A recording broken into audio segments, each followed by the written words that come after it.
par l'inauguration d'une chaire de philosophie chinoise, d'une Shina Tetsugaku, en 1881 à l'université de Tokyo, il se serait amorcé une dynamique de reconsidération de la pensée chinoise au travers des outils conceptuels et des institutions de la philosophie moderne dite occidentale.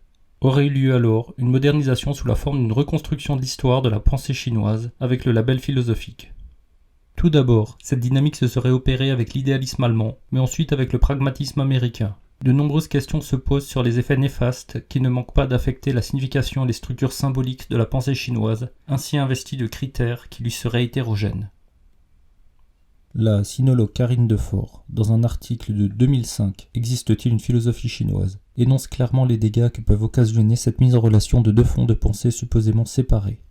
Je la cite. Une conséquence néfaste d'une telle mutilation intellectuelle est que les idées chinoises ont été présentées comme des formes primitives ou naïves de notions, idées et discussions familières au public occidental qui, elles-mêmes, n'ont jamais fait l'objet d'aucune remise en question. Ce type d'opération amènerait pour un lecteur non chinois le sentiment que la Chine aurait développé des idées finalement proches de celles des Grecs, mais relativement moins structurées, s'apparentant à des notions plus primitives en comparaison des concepts qui auraient été développés dans la clarté du territoire grec. Que les représentations et les figures de ce qui est maladroitement appelé sagesse orientale seraient de type présocratique, cet énoncé serait devenu dominant et répété inlassablement depuis le XIXe siècle. Ainsi, les figures pré-philosophiques seraient prédialectiques et dateraient d'avant le miracle d'une révélation de la raison. Le fait de revisiter des corpus entiers avec des outils issus d'une histoire de la philosophie qui a poursuivi la dénégation des autres formes de pensée, la masse des textes auxquels ce processus a été appliqué aurait été teintée d'une parure de naïveté ou de pureté enfantine. Mais il y aurait quelque chose de profondément absurde à suivre cette méthode. Je cite Karine Defort qui imagine la situation inverse, celui d'un Chinois ancien, lisant de la philosophie au travers de ses intérêts. Des Occidentaux qui cherchent dans des textes chinois anciens des maximes et des principes universels sont comme de vieux maîtres chinois qui auraient commencé à plucher notre corpus de textes, allant des manifestes politiques aux traités philosophiques, en quête de prescriptions en matière de cercueil, sans tenir compte de nos catégories intellectuelles ou de nos intérêts philosophiques. Du fait de codification rituelle, l'épaisseur des cercueils était un sujet controversé pour les maîtres chinois, mais n'a pas été traité de façon cohérente en Occident, sauf peut-être dans la littérature spécialisée pour entrepreneurs de pompes funèbres. Il y aurait quelque chose de maladroit à vouloir synthétiser les grilles de lecture de la diversité des corpus textuels à travers un seul héritage savant, mais c'est ce qui a semblé historiquement avoir eu lieu. Les tentatives de non-séparation d'une universalité au moyen de la philosophie auraient eu comme effet concret de transformer en enfance de la pensée des histoires savantes plurimillénaires. Dès lors, la question d'une séparation des modèles critiques apparaîtrait nécessaire. Mais est-elle seulement possible ? Une fois qu'une opération d'hybridation a eu lieu, il semblerait bien utopique de vouloir revenir à une supposée pureté qui appartiendrait au passé. Je cite l'analyse de Karine Defort. Non seulement il est impossible de remonter le cours du temps et de purger la Chine de toute influence occidentale, jargon philosophique inclus, mais l'idéal d'une communication transparente et d'une parfaite connaissance de soi est aussi un mythe. Effectivement, la question de la définition de l'identité d'une culture poserait comme préalable un principe d'unité qui ne serait que très hypothétique.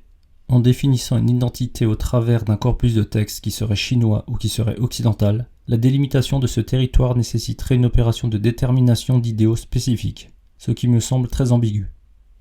En suivant Hegel, je pourrais croire que la cohérence de l'Occident reposerait sur la liberté, développée dans la réalité politique par les Grecs et posée conceptuellement par les philosophes depuis la Renaissance sous le système de la subjectivité réflexive. Mais cette description est évidemment une construction historique de l'époque de Hegel qui spécule une spécificité grecque dont on ne peut savoir si elle a réellement existé. Même en prenant en compte ma propre tradition, celle qui devrait me paraître spontanée à moi-même, il m'est difficile de savoir ce qui a effectivement eu lieu de ce qui a été réinventé ou de ce qui a été minoré par la modernité.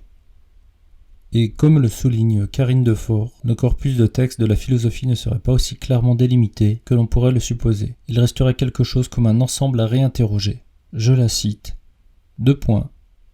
La sensibilité comme l'indétermination qui entoure cette discussion ont à voir avec le fait que le concept de philosophie n'est pas transparent même pour nous.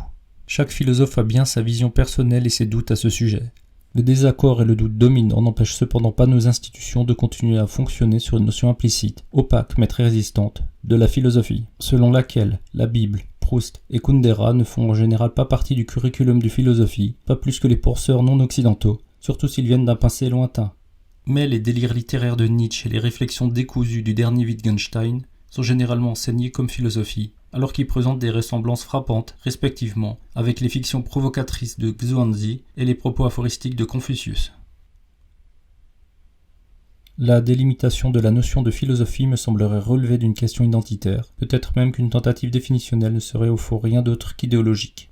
Ce qui reste évident, ce sont les crispations sur ce qui relèverait de la philosophie et qui se déploieraient sur le terrain de la reconnaissance ou du déni d'équivalence. La difficulté de l'opération se situerait sur plusieurs plans. Tout d'abord, la philosophie en tant que pratique spécifique serait un domaine qui se serait élaboré à partir d'une critique de sa propre tradition, dans une dialectique qui se déploierait depuis la Grèce antique et au travers de certaines opérations langagières relativement limitées, tout cela dans une conception qui est qualifiable de restreinte à elle-même. Ouvrir cette pratique à d'autres traditions risquerait de constituer des contresens et des ruptures de cohérence au sein d'un discours philosophique qui se réclame à la fois rigoureux et autoréférencé. Supposer au contraire que ce que l'on appelle philosophie dépasserait le cadre de certaines formulations langagières précises, cela donnerait l'illusion d'une conception élargie de la philosophie. Dans ce cas, la philosophie serait l'expression d'une culture ou d'un individu spécifique. Elle serait aussi la manifestation raffinée de l'esprit d'un peuple ou d'un homme isolé. Elle deviendrait le marqueur de l'originalité et de la valeur intrinsèque d'une identité nationale ou la preuve d'un génie solitaire. Dans cette conception, refuser que la pensée d'un peuple ou d'un individu est qualifiable de philosophie, ce serait refuser de donner la reconnaissance et la dignité attendues. Il est facile de voir comment ces deux conceptions de la philosophie, restreinte ou élargie, ne peuvent coexister sans s'abîmer mutuellement l'une l'autre. Ce paradoxe serait d'autant plus sensible que la conception restreinte a eu historiquement prétention à viser l'universel, et que ce serait en son don qu'elle s'est estimée supérieure aux autres formes de pensée. Ce paradoxe d'une philosophie mondialisée qui a tendance à se dédoubler en conception restreinte ou élargie pose des difficultés inextricables. Le sinologue Joël Thor-Aval les énonce dans un article de 2002, Expérience confucéenne et discours philosophique. Je le cite. 2 points.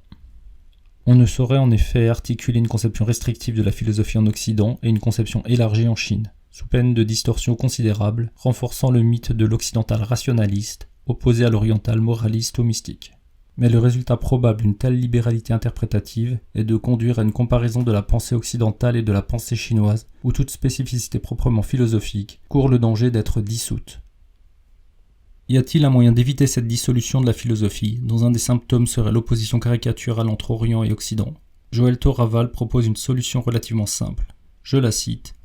2 points. Nous avons besoin de deux usages distincts du concept de philosophie.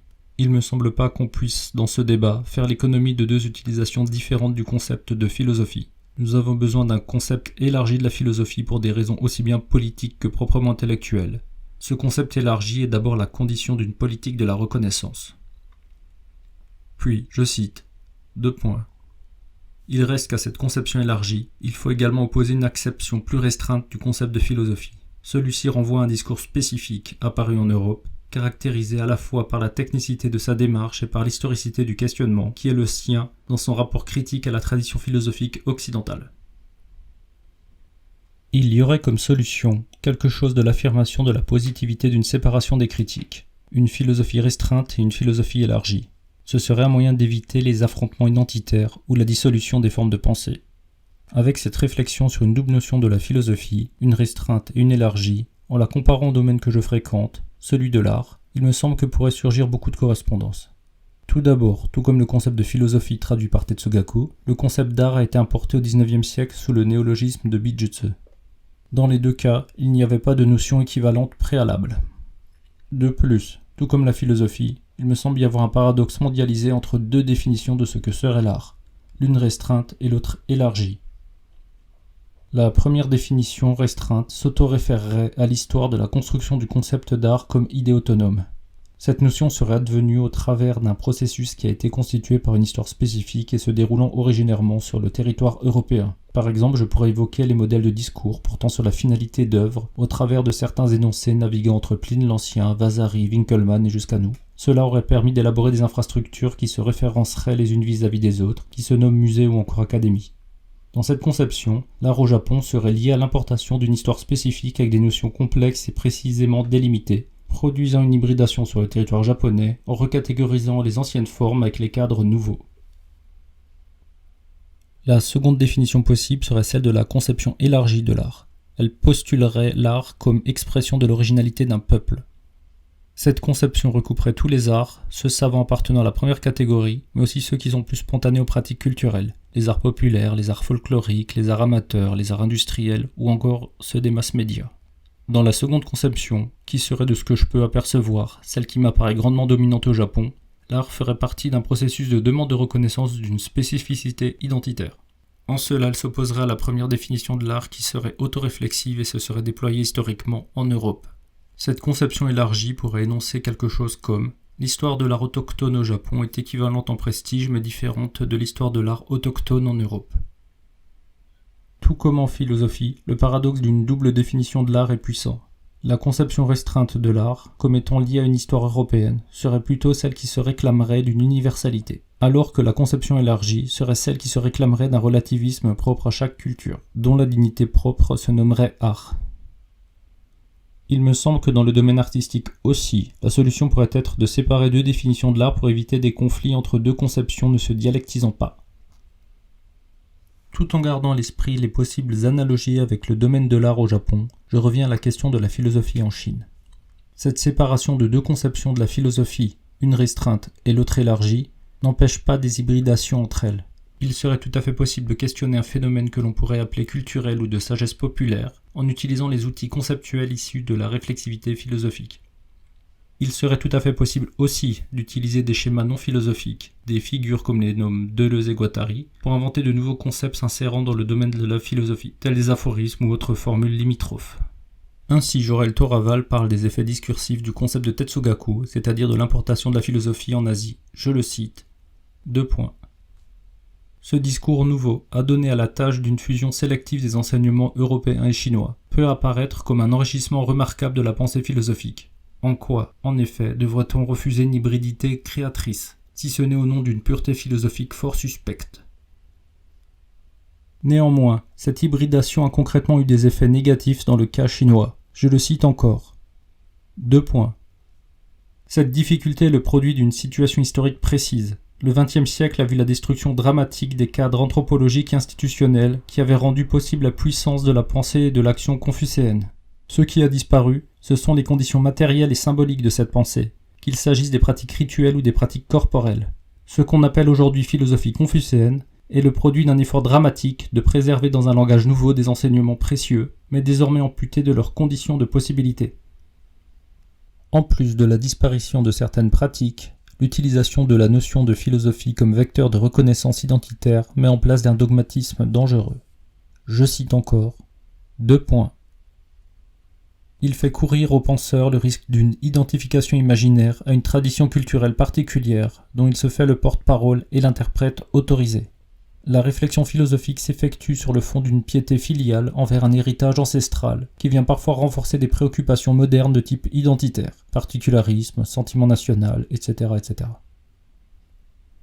Dans le processus historique de la construction d'une philosophie chinoise ou d'une philosophie orientale, cela au Japon puis en Chine, il se serait déroulé une dynamique avec évidemment des effets positifs, disons de modernisation, mais aussi des effets fort négatifs. Joël Toraval analyse cette dynamique en 3 temps distincts. Le premier temps serait celui d'une annexion, de l'imposition des canons dominants occidentaux pour reconfigurer une tradition locale, pour pouvoir établir un comparatisme. Je le cite. Une histoire de la philosophie chinoise ou japonaise est d'abord créée en soumettant la culture indigène au découpage de la culture occidentale. La catégorie occidentale de philosophie est ainsi choisie comme critère pour sélectionner un ensemble de textes présentant un air de famille et permettant de mettre en regard les deux traditions. Dans un second temps, il y aurait dans un contre-coup une contestation de cette annexion. Cette réaction, tout à fait légitime face à une forme de domination extérieure, aurait pour inconvénient, elle aussi, de reconstruire la signification préalable des pensées pour en faire l'outil d'une lutte. Je cite Toraval. Dans un second temps, on s'avise de l'arbitraire d'une telle distinction, qui a parfois pour effet de rendre inintelligible la cohérence profonde des traditions de pensée autochtones. Reconstruire une philosophie japonaise, en choisissant certains textes des écoles bouddhiques de l'époque Heian et en rejetant certains autres, n'est-ce pas mettre en cause la signification de l'enseignement bouddhique lui-même ? Enfin, le troisième temps, qui serait celui de la dissipation de la philosophie, serait la réaction à la réaction et viendrait produire les paradoxes que nous avons déjà abordés. Je cite Joël Thoraval.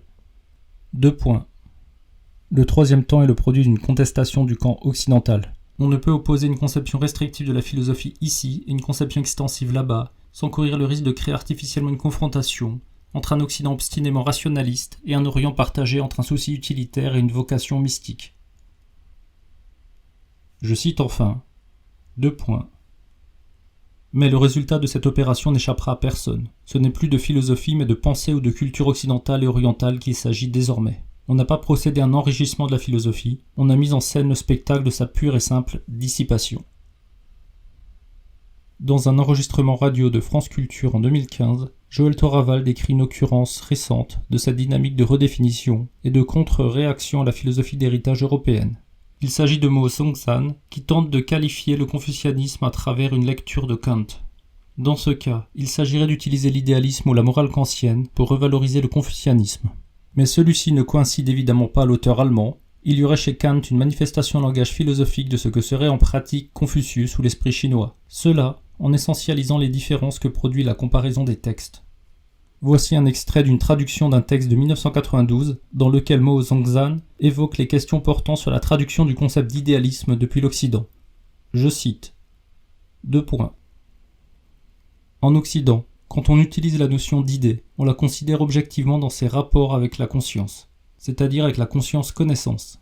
Mais cette idée n'est pas elle-même la faculté que désigne le cœur ou l'esprit. C'est pourquoi, si on parle en chinois d'idéalisme radical, on ne le trouve qu'en Chine. La Chine ne connaît pas la notion occidentale d'idéalisme. Quand les Chinois parlent de Sin, le cœur ou l'esprit, il ne s'agit pas d'une idée, il s'agit d'un exercice d'autotransformation, et ce n'est pas un idéalisme. Avec l'utilisation des découpages de la philosophie occidentale, cela rendrait possible l'émergence d'une opposition étrange de l'idéalisme avec ce que serait la philosophie chinoise, entre l'idée allemande et le cœur chinois.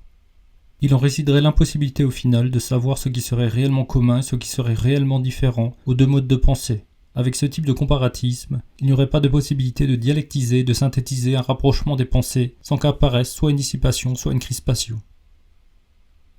De ce type de débat tétanisant, il ressortirait au final 4 positions possibles que Joël Thoraval énonce dans l'article de 1992 « Existe-t-il une philosophie chinoise ?» Je les reformule. Position 1. Il y aurait une philosophie chinoise qui serait la même que celle des Occidentaux. Position 2. Il y aurait une philosophie chinoise qui serait différente de celle des Occidentaux. Position 3. Il n'y aurait pas de philosophie chinoise, mais il y aurait autre chose de tout aussi bien. Position 4. Il n'y aurait pas de philosophie chinoise, il faudrait la construire sur le modèle occidental. Préalablement à n'importe quel jugement sur un élément qui serait propre à la philosophie chinoise, il faudrait nécessairement prendre appui sur une de ces 4 positions. Chacune d'elles sous-entend une certaine définition des propriétés de la philosophie ou de la pensée, qu'elle soit universelle ou plutôt relative, mais aussi qu'elle soit rattachée à un certain type de langage ou au contraire, plutôt qu'elle posséderait une possibilité d'interculturalité, mais aussi qu'elle soit issue d'une relation à une histoire déterminée ou simplement liée à une spontanéité humaine partagée. Là encore, je pourrais interchanger l'énoncé philosophie chinoise par art japonais, et les 4 positions seraient tout à fait conformes à ce que j'ai pu voir au travers de mes expériences. Ce seraient les positions prises par les différents acteurs du monde de l'art que j'ai croisés, spéculant chacun à sa manière sur les délimitations d'un art qui serait japonais. Il me semble que la tragédie, en art comme en philosophie, serait que la prise de position dans un tel débat ne pourrait être autre que clivante. Il y aurait quelque chose qui inévitablement semblerait s'abîmer au travers d'un paradoxe qui se déploierait et qui ne permettrait pas de discussion saine et constructive. Je retourne à la question de la philosophie chinoise. Au travers des articles de Karine Defort et de Joël Thoraval, ils tentent d'amener des outils qui permettraient de reposer différemment la problématique, d'éviter les paradoxes aux effets désastreux. Sans aucunement prétendre solutionner ces débats extrêmement tenaces, ils amènent des éléments de réflexion dont je sélectionne 2 exemples. La première serait d'utiliser les notions de Wittgenstein comme celles des jeux de langage, qui ont pour qualité de ne pas supposer que les propositions philosophiques dévoileraient l'essence du réel, mais juste que le langage philosophique produirait des formulations suivant des règles spécifiques. Karine Defort propose d'utiliser le concept d'aire de famille, construit par Wittgenstein, pour tenter de discuter de la ressemblance par-delà les différences. Je la cite. 2 points. L'analogie avec les aires de famille peut aussi être développée davantage de manière positive et placer le débat sur une nouvelle voie. Les membres d'une même famille ne partagent peut-être pas une essence commune, mais ils sont liés par autre chose, le nom de famille. Joël Thoraval, quant à lui, proposerait d'utiliser des modèles réflexifs qui n'ont pas prétention à l'objectivité. Il existerait au sein des modèles de connaissance un domaine particulier qui serait censé reconfigurer, adapter son modèle théorique à chaque nouveau phénomène pour rendre compte de l'individualité de son objet. Il s'agirait des méthodes de la psychanalyse, en particulier celle lacanienne. Je cite Thoraval. 2 points. Il n'y a pas, en effet, d'autre source au savoir analytique que celui qu'élabore dans la cure l'analysant lui-même. Ainsi, lors d'une analyse, je le cite encore, 2 points. Il ne peut y avoir de parole objective portant sur la parole subjective pour l'élever à une vérité supérieure, puisque la parole est un acte singulier qui doit être effectué par chaque sujet. C'est le sens de l'affirmation selon laquelle, de ce point de vue, il n'y a pas de métalangage. Il existerait donc, je le cite encore, 2 points, une incompatibilité profonde entre l'expérience psychanalytique et le dispositif propre à l'université. Cela car, je le cite, 2 points, il ne peut exister aucun savoir totalisant, scientifique ou philosophique, qui se situerait en quelque sorte hors lieu. Pour Joël Thoraval, il y aurait une analogie possible entre l'analyse lors d'une psychanalyse et l'analyse de la pensée chinoise. Cette analogie serait, je cite, 2 points, celle qui sépare dans des espaces non superposables discours philosophiques et pratiques symboliques. Les deux solutions proposées permettraient de mieux faire dialoguer les modalités de discours entre la philosophie issue de l'Europe et les modèles de pensée issus de la Chine. Je peux apercevoir que les difficultés sont grandes pour ne pas provoquer la dissipation et la crispation des domaines en question. Cette séparation de ce que peut dire le théorique, en particulier au prisme de la philosophie, et ce que symbolise une pratique, par exemple le ritualisme confucéen, serait peut-être bien ce qui sépare profondément les différents modèles critiques et leur difficulté de se nourrir l'un de l'autre sans se hiérarchiser réciproquement.